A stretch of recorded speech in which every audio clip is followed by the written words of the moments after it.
Halo sahabat perawat semua, kembali lagi bersama channel saya. Kali ini kita akan membahas tentang bagaimana sih cara penanganan pada pasien trauma atau bagaimana penanganan ketika kita menemukan pasien kecelakaan atau jatuh dari ketinggian, ya, saat di ruang emergensi ataupun saat kita menerima panggilan ambulan. Ya, terus simak saja videonya bersama kita belajar.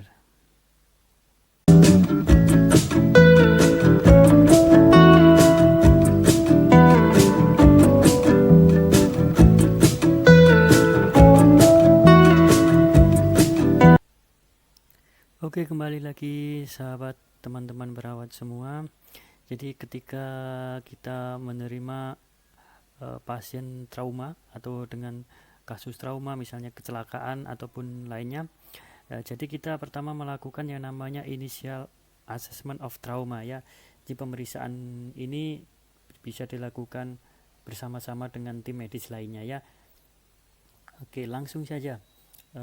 Jadi kesimpulannya apa sih initial assessment pada trauma? Yaitu kita menganut rumus DRABCDE, ya. D-nya itu apa? Dangerous atau bahaya, ya. Kemudian R-nya itu respon, A-nya itu airway plus control cervical, B-nya itu breathing oxygenation, C-nya itu circulation plus control bleeding, D-nya itu disability plus level of consciousness atau tingkat kesadaran, dan E exposure dengan hipotermia atau mencegah hipotermi. Nah, kemudian untuk secondary assessment FGHI, F-nya itu full vital sign, G-nya itu give comfort, H-nya itu history and head to assessment, I-nya adalah inspection the patient back, ya. Kita menginspeksi rock roll, kita lihat bagian belakang dari pasien.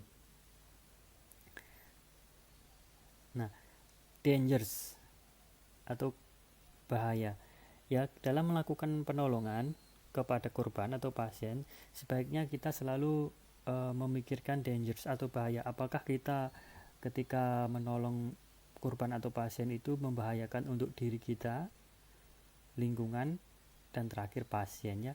Untuk diri kita apa? Minimal sebaiknya kita menggunakan alat pelindung diri, bisa sarung tangan, masker, Google, apron, dan lainnya, ya.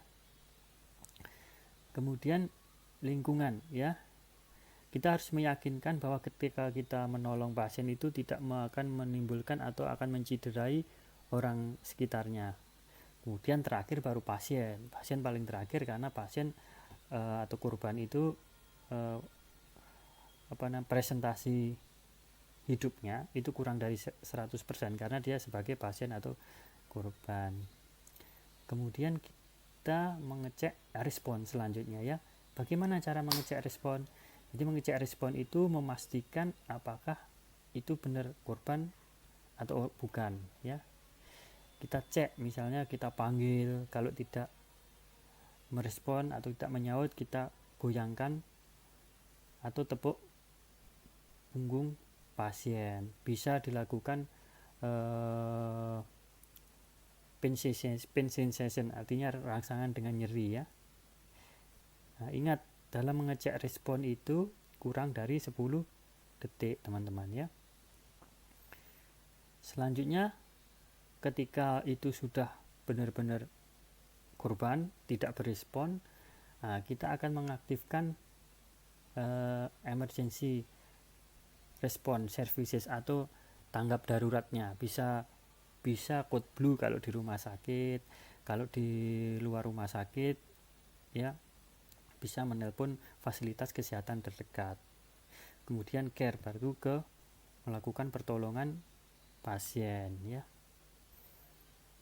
Nah, kita masuk ke primary assessment atau assessment utama saat kita menerima pasien dengan kasus trauma, yaitu A-nya itu apa? Airway plus control cervical. Ingat, pada pasien trauma kita harus curiga bahwa pasien itu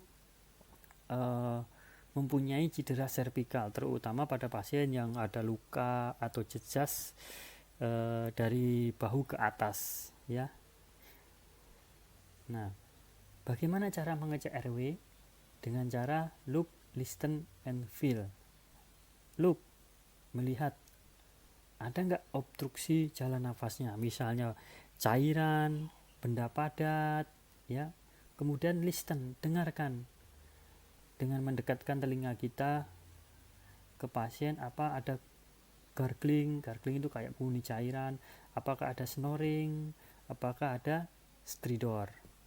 Kemudian feel, rasakan hembusan nafas dari trachea. Nah, untuk mengecek airway itu ada caranya. Jadi cara membuka airway, misalnya pasien tidak sadar, tidak respon, kita buka jalan nafasnya. Untuk mengevaluasi jalan nafasnya, kita lakukan namanya trauma, chin lift, dan jaw thrust pada pasien trauma ya. Kita tidak diperkenankan mengecek head-tilt chin lift atau mengangkat dagu dan mendongakkan dahi, karena ini beresiko mencederai servikal kita. Nah, jadi teman-teman, ketika kita melakukan memeriksa airway, nah kita juga harus mempertahankan servikal itu tetap inline ya. Biasanya pemeriksaan ini dilakukan tidak bisa sendiri ya, bersama tim medis lainnya ya. Nah, penolong yang satu akan memeriksa airway dan mempertahankan servikal inline. Nah, jadi penolong kedua dia akan memasang collar neck ya. Dia akan memasang collar neck, atau ini namanya rigid collar neck ya, supaya menstabilkan servikal itu tidak bergerak. Nah, apa sih tanda-tanda dari fraktur servikal itu ya? Tanda-tanda pasien yang disuspek fraktur servikal itu, satu adalah head injury atau cedera kepala dengan penurunan kesadaran. Kemudian multiple trauma, di pasien ada trauma di mana ya, di bahu, di kaki, di kepala. Kita wajib curiga bahwa pasien itu juga cedera servikal. Kemudian ada lesi atau luka atau jejas dari servikal ke atas. Kemudian yang terakhir kita melihat dari mekanisme injurinya ya. Jadi ketika kita juga melihat biomechanical injurinya, misalnya pasiennya terplanting atau terjatuh, terguling. Nah, kita juga curiga bahwa pasien itu fraktur servikal. Nah, masalah pada airway. Nah, masalah pada airway atau hal-hal yang ditemukan pada airway pada pasien trauma itu adalah suara gargling. Suara gargling itu menandakan suara cairan, muntahan, darah. Nah, apa tindakan yang kita lakukan? Jadi penolong satu tadi, tim medis lainnya mungkin dia melakukan suctioning. Kemudian penolong yang kedua tetap menjaga cervical inline dalam satu garis lurus. Kemudian posisi pasien bisa dimiringkan ke samping. Nah, ketika mensuction itu ada dua tipe suction teman-teman ya, suction yang kanul dan yang rigid. Yang rigid itu yang keras, lebih besar tapi keras. Biasanya dia sedotannya gede dan dia hanya bisa di oral cavity, jadi di rongga mulut saja. Nah, kalau yang kanul itu bisa dilakukan untuk mensuction atau menyedot benda cair di hidung, ETT, LMA, OPA, atau NPA. Tapi ingat, yang kanul itu hindari pada pasien yang fraktur basis kranii. Karena apa? Nanti kanulnya itu bisa nyolok atau bisa masuk ke kraniumnya atau ke otaknya ya. Nah, ini kekuatan suctionnya ya, teman-teman bisa baca sendiri. Nah, masalah yang kedua pada airway apa? Snoring. Snoring itu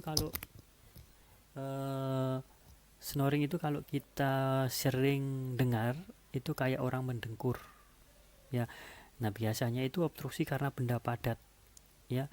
Nah, kita bebaskan jalan nafasnya. Nah, kalau misalnya ada benda padat, misalnya kita ambil pakai magil forceps atau pakai finger sweep. Setelah itu kalau pasiennya tidak sadar, kita bisa pasang oroparingeal atau gudel. Nah, ini bentuk gudel teman-teman, saya kira teman-teman tidak asing lagi ya. Bentuk dan ukuran gudel itu macam-macam. Nah, bagaimana cara memasang gudel? Nah, yang perlu diperhatikan teman-teman dalam pemasangan gudel itu hindari pada pasien yang masih sadar atau masih ada refleks gag refleksnya, ya, karena dia akan mutah, batuk, dan spasem pada jalan nafasnya, ya. Jadi hindari pada pasien yang sadar. Kemudian cara mengukurnya, jadi ambil dari ujung bibir ke angulus mandibel, ya, ke angulus mandibel ini, ya teman-teman. Nah, cara memasukkannya gimana? Kita pasang balik, kemudian kita putar 180 derajat.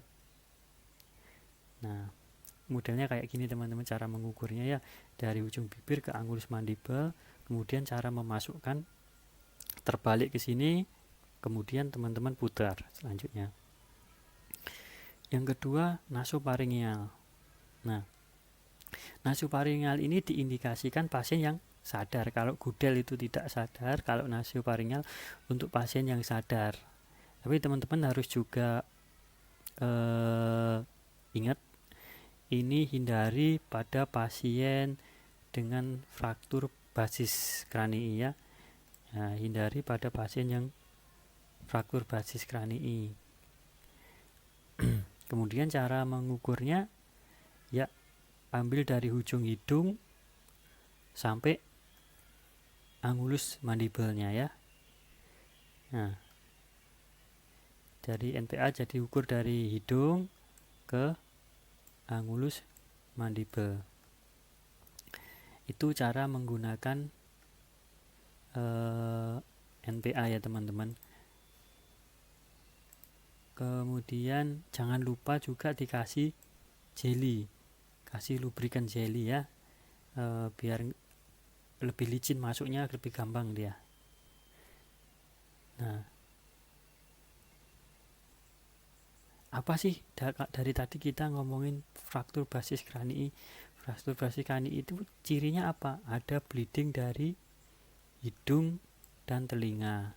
Kemudian ada raccoon eyes. Raccoon eyes itu kayak matanya, kelopak matanya menghitam. Kemudian ada battle sand di sini, ya teman-teman. Itu tanda-tanda dari fraktur basis kranii. Baik, kembali lagi teman-teman.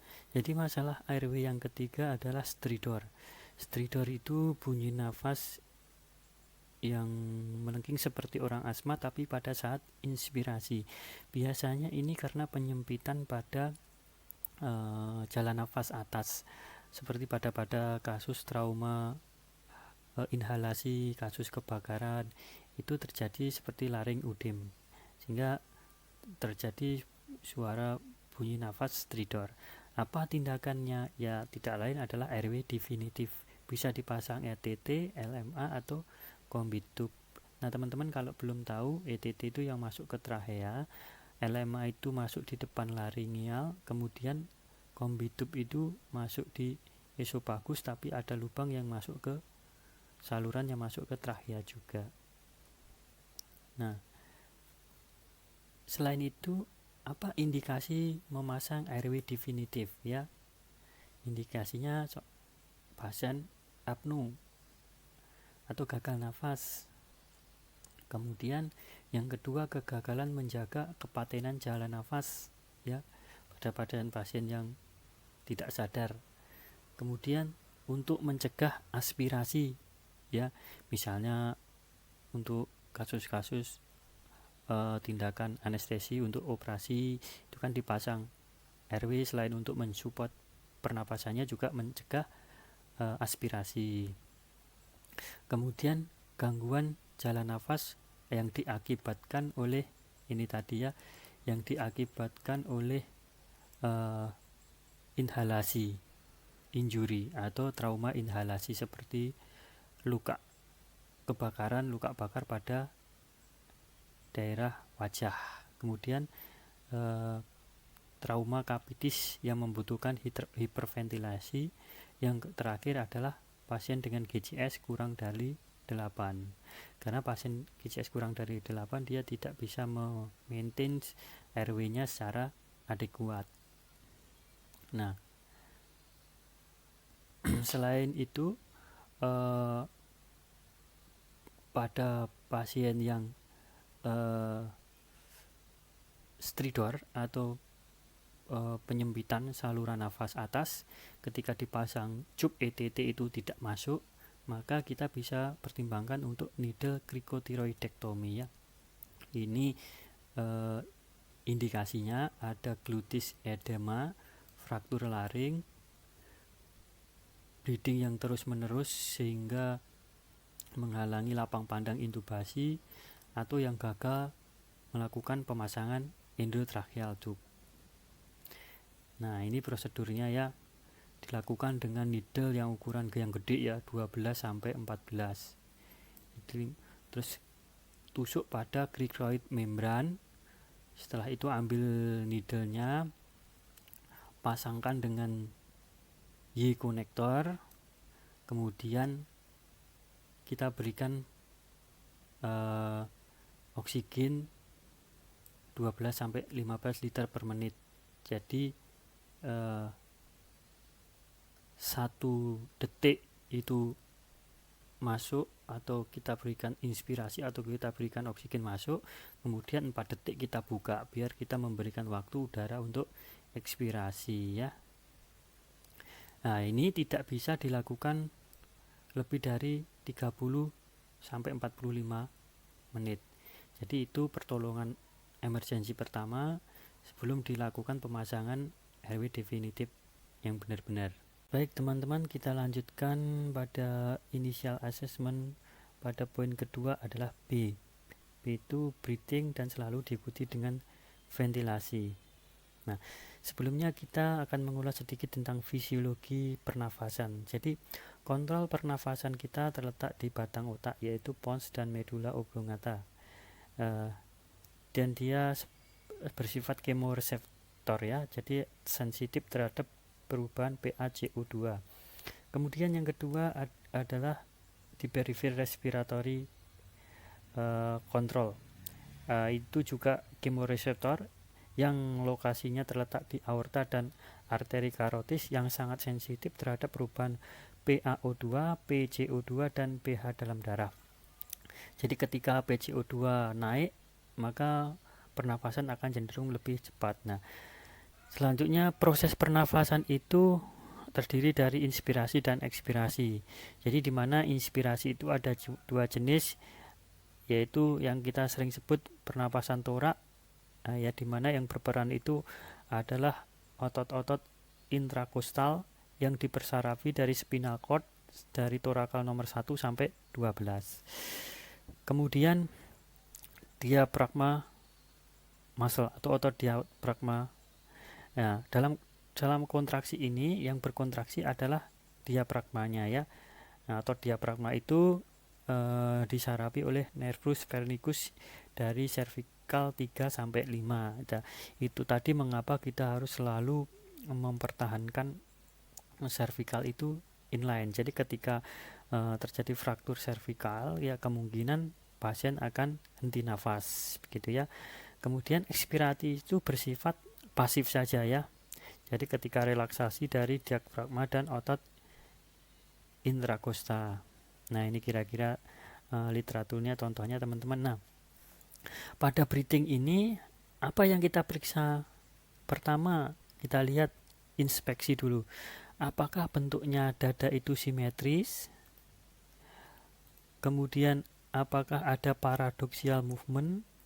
Ya, paradoxial movement itu ketika inspirasi malah bagian dinding dada ada yang turun, ya. Ketika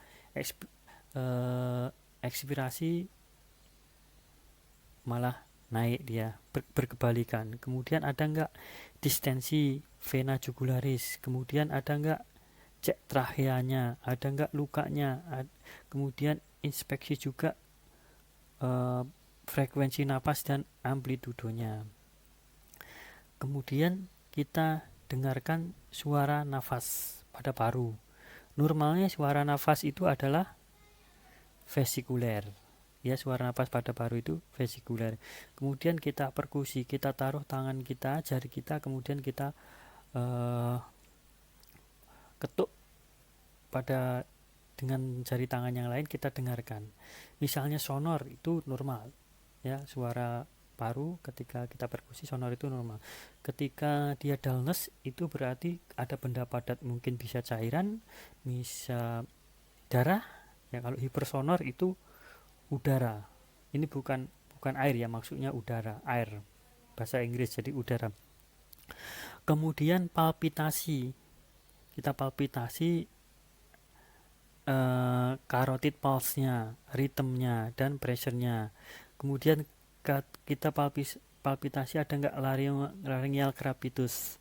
Kita cek juga dengan ada enggak subcutaneous emphysema dan Velces. Nah, selalu kita berikan oksigen pada pasien-pasien trauma, ya, dengan gangguan ABCD itu.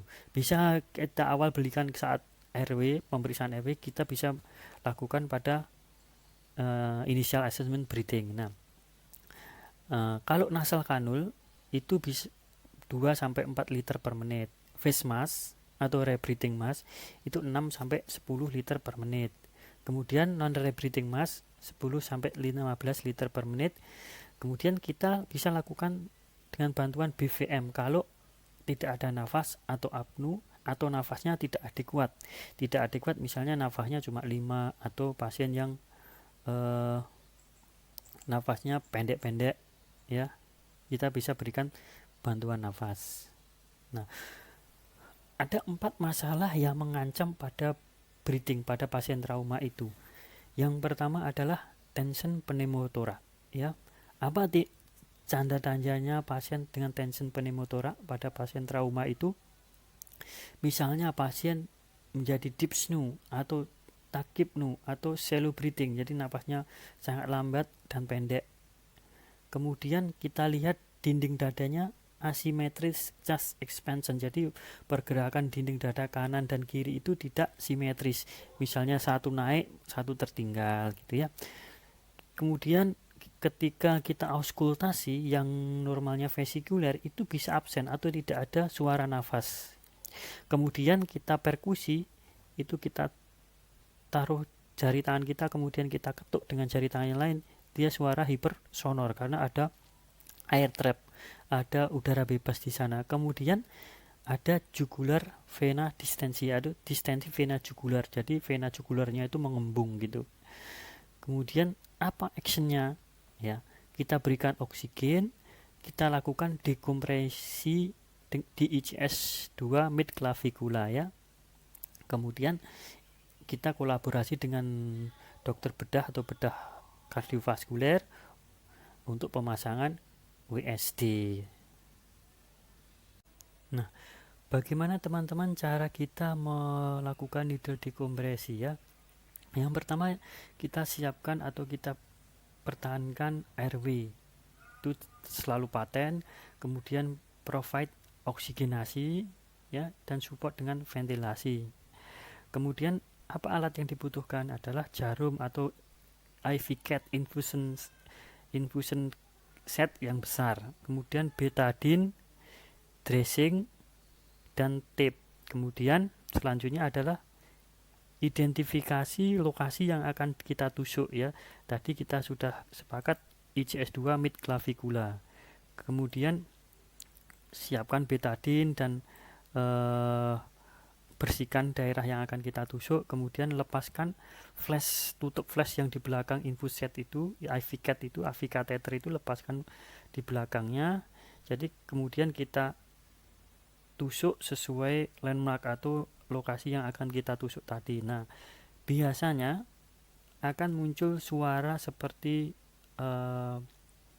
roda ban bocor itu, ya. Kemudian secure atau kita kasih tape IV cat-nya itu supaya tidak bergerak. Nah, itu dipertahankan, tujuannya untuk agar tekanan di dalam intrapleura dan atmosfer itu sama. Nah, karena tension pneumotorak itu tekanan di dalam intrapleura itu lebih besar. Nah, ini tidak cukup, nanti selanjutnya akan dipasang WSD untuk membuat tekanan fisiologi pada pleura, yaitu di bawah tekanan atmosfer tentunya. Nah, ini teman-teman, tension pneumotorak, ini udara bebas, ini parunya hampir terdesak, kemudian ada deviasi trachea. Nah, pada X-ray ini batas parunya, ya. Nah, ini bersih, ini tidak ada vaskularisasi pada paru, ya. Itu pada tension pneumotorak. Nah, kalau open pneumotorak itu ada luka misalnya, ya. Biasanya pasien sesak napas, takipnu sama keluarnya. Kemudian asymmetrical chest expansion, yang membedakan cuma ada luka di sana, ada luka penetrating wound biasanya, ya. Nah, kalau diperkusi sama hipersonor. Nah, biasanya itu terdengar suara sucking wound atau suara hisapan ketika pasien menarik nafas. Karena ketika paru inspirasi, udara yang di luar itu juga ikut ketarik melalui luka itu. Nah, tindakannya apa? Ya cukup pasang oksigen dan kita balut 3 sisi, ya. Kita balut 3 sisi seperti ini. Ini yang kita tape, ini kita tape, ini kita tape, yang ini kita biarkan. Nah, yang ketiga, masalah ketiga adalah masif hematorak atau perdarahan masif di dinding pleura. Nah, apa penanganannya, ya? Keluhannya sama, hampir-hampir sama ketika kayak tension pneumotorak. Yang membedakan ketika diperkusi itu kan tension pneumotorak dia sonor. Kalau masif hematorak karena dia cairan, perkusinya adalah dullness, ya. Ketika diauskultasi sama tidak ada suara nafas. Nah, pada perdarahan pada rongga paru itu bisa menampung darah sekitar 1.500 sampai 2.000 ml, ya, sehingga sangat beresiko menimbulkan shock juga, ya. Nah, penanganannya apa? Berikan oksigen, ini harus tindakan pemasangan WSD pada ahlinya, ya, bisa dokter bedah ataupun bedah torak.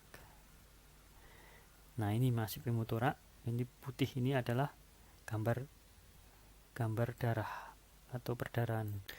Baik teman-teman, kita lanjutkan pada masalah breathing yang terakhir. Ini adalah flail chest atau fraktur koste lebih dari 2 segmen.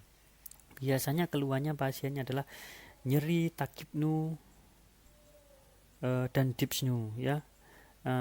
Ketika kita lihat ada bagian segmen atau bagian dinding dada itu yang ketika inspirasi dia malah turun, ketika ekspirasi dia malah naik, ya. Itu yang kita sering sebut namanya paradoksial, ya, paradoxial movement. Kemudian pasien itu biasanya nyeri yang sangat berat ketika dia bernapas, bahkan dia sampai takut untuk bernapas karena saking nyerinya. Penanganannya adalah berikan analgesia, kemudian bantu ventilasi, pertimbangkan untuk dipasang airway definitif, ya. Kemudian kolaborasi dengan dokter untuk next treatmentnya.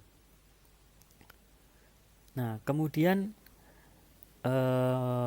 kita ke initial assessment yang poin 3, yaitu C. C itu sirkulasi dan selalu diikuti dengan control bleeding. Nah, sirkulasi assessment itu apa yang kita assess? Kita lihat warna kulitnya, capillary refill-nya kurang dari 2 detik atau lebih, kemudian cek radial, femoral, karotis, pulse-nya. Di radial, di femoral, di karotis, pulse-nya.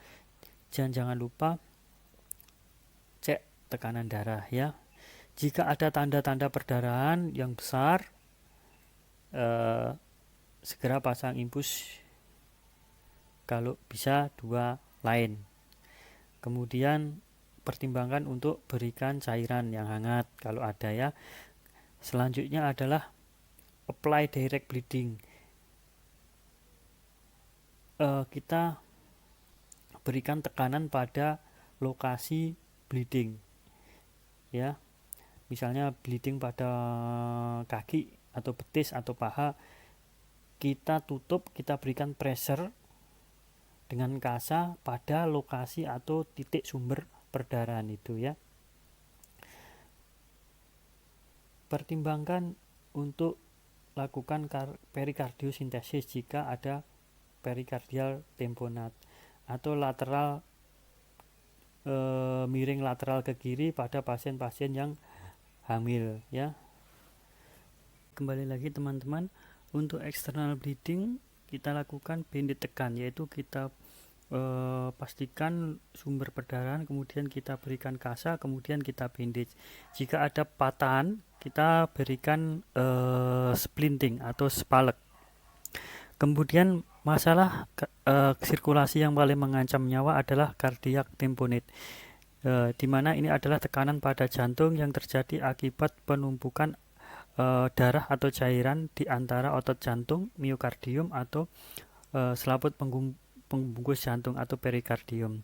Di mana clinical symptomnya di sini adalah tekanan darah mungkin jatuh atau turun, breathingnya cepat, heart rate-nya di atas 100, suara jantung ketika kita dengarkan dengan stetoskop mungkin sangat lemah, ada distended vena jugularis, kemudian pasien terlihat pucat dan lemas, kemudian periferal nadinya lemah. Nah, ini contoh cardiac tamponade teman-teman ya. Jadi sini ada cairan yang hitam ini, mungkin darah, bisa cairannya. Nah, masalah yang kedua yang sering mengancam nyawa pada sirkulasi adalah trauma pada abdominal ya, dimana di rongga abdominal itu bisa menampung darah 5 liter teman-teman, jadi sangat mengancam nyawa sekali.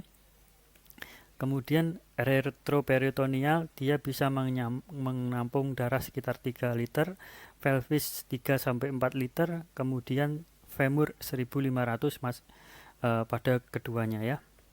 Nah, kemudian apa itu shock ya? Yang sering terjadi pada pasien trauma adalah shock, yaitu didefinisikan di mana kondisi jaringan dari tubuh itu tidak menerima cukup oksigen dan nutrisi ya. Yang paling sering pada trauma adalah hemorrhagic shock ya, karena kekurangan volume darah akibat perdarahan yang aktif. Nah, normal darah pada orang dewasa adalah 7% dari body weight atau berat badan. Pada anak-anak 80-90 ml per kilogram berat badan. Nah, ini contoh-contoh shock yang lain ada cardiogenic shock, tension pneumothoraks, neurogenic shock, spinal shock, dan septic shock.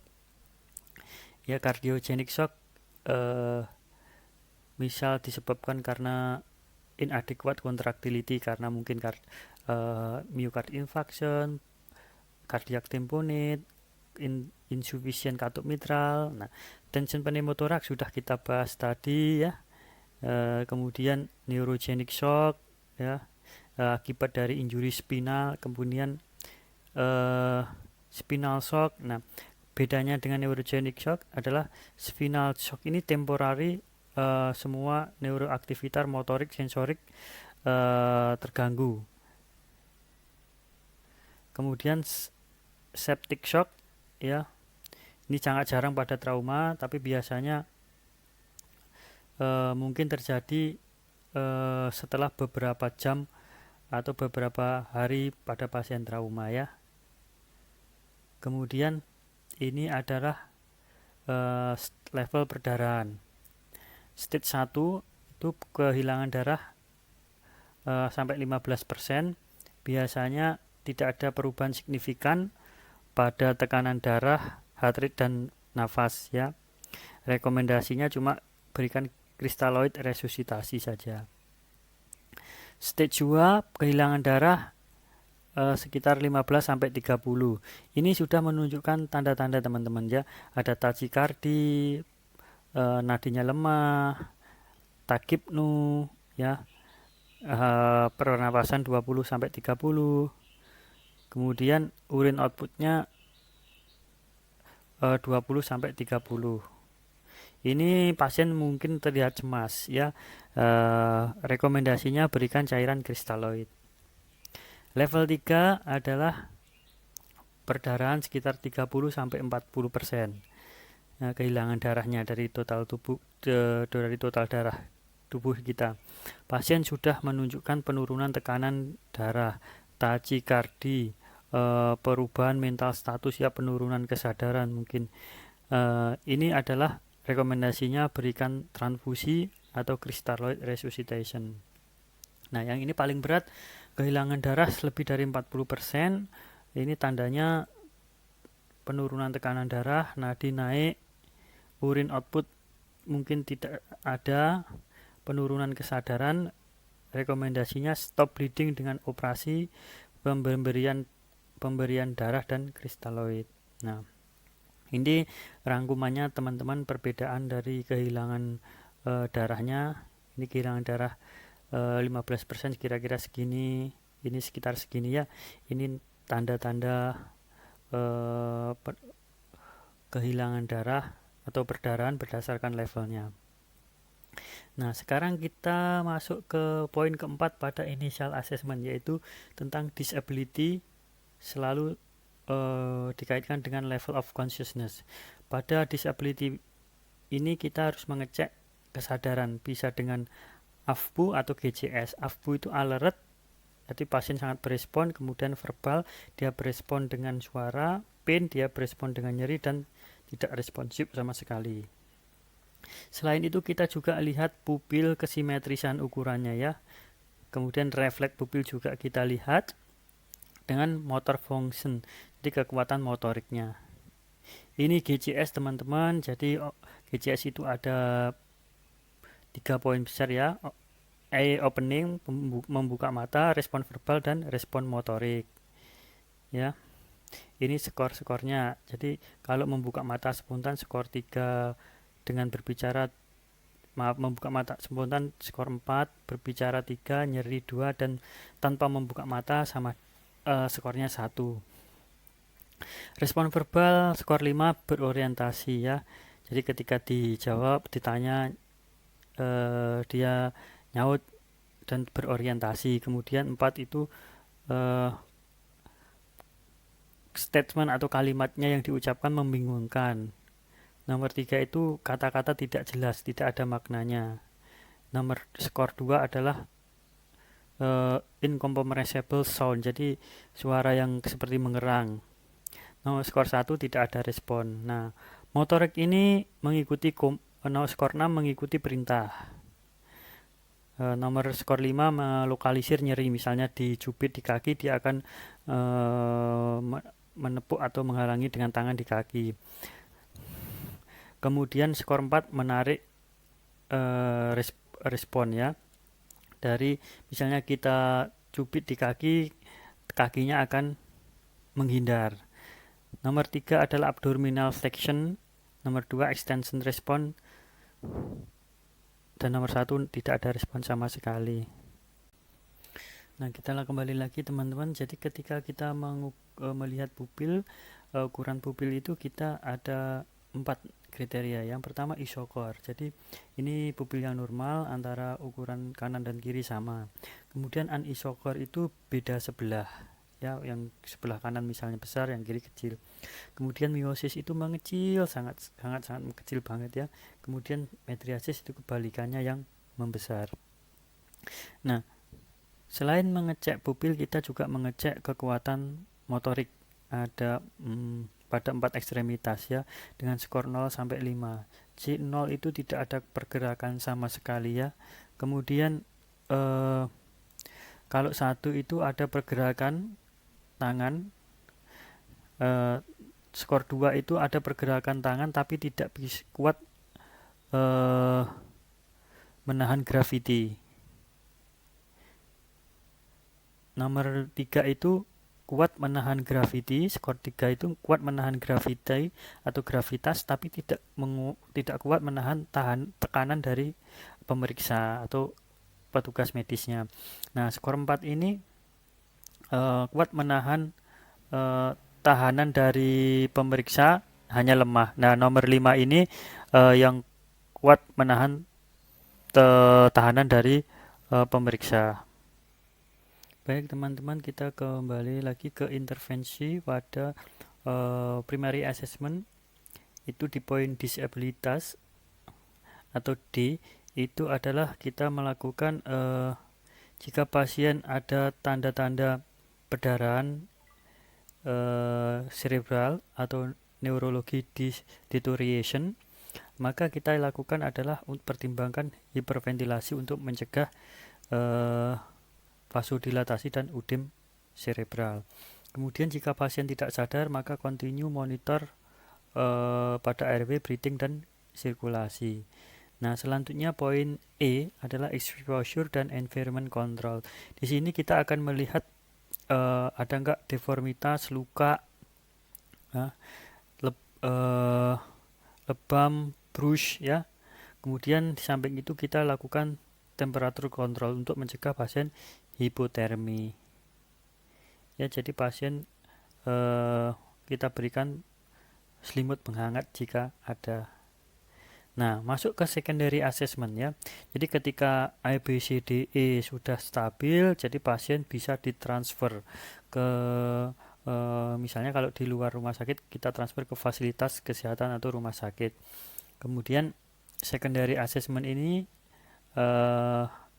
poin F yaitu full vital sign. Di sini kita lihat cek tanda-tanda vital dari tekanan darah, nadi, pernafasan, saturasi oksigen, kita pasang cardiac monitor, kita pasang urinary catheter, gastric tube, kita lakukan pemeriksaan darah, misalnya darah rutin untuk melihat kadar hemoglobin dan lain-lainnya ya. Kemudian kita pasang kateter juga ya. Nah, untuk tujuan dari pemasangan kateter itu memonitor urine output. Nah, tapi ada kontraindikasi pemasangan kateter itu jika ada ruptur uretra, yaitu uretranya ruptur atau putus atau robek di sana, jadi tidak bisa dimasukkan selang kateter. Nah, indikasinya apa, ciri-cirinya ya? Ada bleeding dari uretra. Jadi ada bleeding keluar dari orifisium uretranya. Kemudian ada hematom pada skrotumnya. Kemudian prostatnya melayang. Pada wanita kita curigai bleeding pada uretra dan hematom pada perineum ya. Ini normal urine production pada dewasa itu 0,5 ml per kilogram per jam. Pada anak-anak 1 ml per kilogram berat badan per jam. Pada bayi 2 ml per kilogram berat badan per jam. Kemudian kita pasang NGT ya. Tujuannya untuk mencegah aspirasi, untuk drainase stomach, untuk mencegah abdominal distensi, untuk nutrisi dan terapi mungkin, dan persiapan operasi. Nah, poin G adalah give comfort, yaitu kita memberikan nyaman pada pasien dengan memberikan obat-obatan analgesi dan tentunya pemberian non farmakologi untuk intervensi nyeri ya, bisa cool kompres atau kompres dingin atau distraksi relaksasi.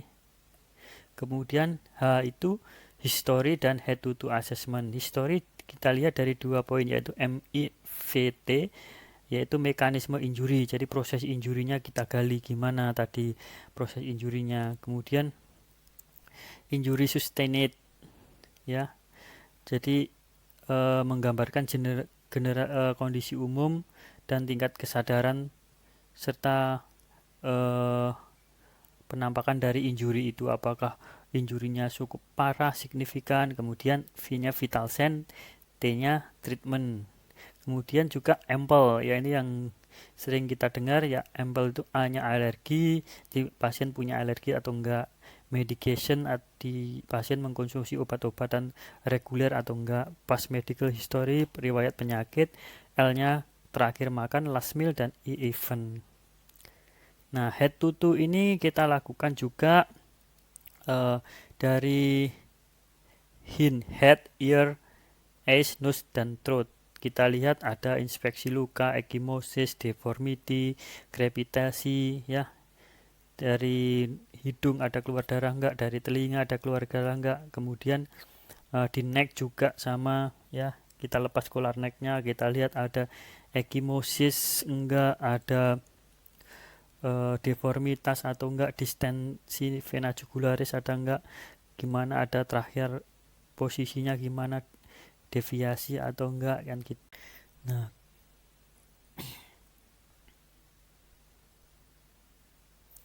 kemudian kita lanjut memeriksa pada chestnya. Kita lihat read dan kedalaman pernafasannya, penggunaan otot-otot pernafasan dan paradoxial movement dari dinding dada.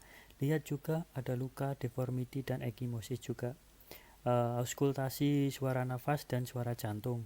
Palpasi jika ada tenderness, krepitasi, dan subcutaneous emphysema. Pada abdominal dan flank atau pinggang, kita inspeksi luka, distensi, ekimosis. Kita juga auskultasi suara perutnya dan palpasi keempat kuadran dari perut itu. Yang pelvis kemudian kita lakukan inspeksi luka, deformity, ekimosis, priapismus, dan adanya darah atau enggak pada urinary meatus atau saluran urin. Kemudian palpitasi juga pelvis dan sphincter tone-nya juga. Ekstremitas kita lihat inspeksi ekimosis, pergerakan, deformity. Palpasi juga pulsesnya atau nadinya pada ekstremitas, skin temperatur, sensasi, tenderness, dan deformity. Nah, infeksi posterior kita lakukan rock roll bersama tim medis yang lain, kemudian kita inspeksi di bagian belakang ada enggak deformitas, ekimosis, kemudian tenderness juga kita lihat, ya, nyeri mungkin juga ketika kita palpasi apakah di tulang belakang ada nyeri atau tidak. Kemudian terakhir palpasi sphincter anal. Ini referensinya teman-teman saya ambil di Advanced Trauma Light Support ATLS, American College of Surgeons, kemudian BDCLS dari Yayasan Ambulan Gawat Darurat 118, kemudian Trauma Nursing Core Concept, ya. Ya, terima kasih teman-teman, semoga bermanfaat, dan jangan lupa subscribe channel saya. Terima kasih.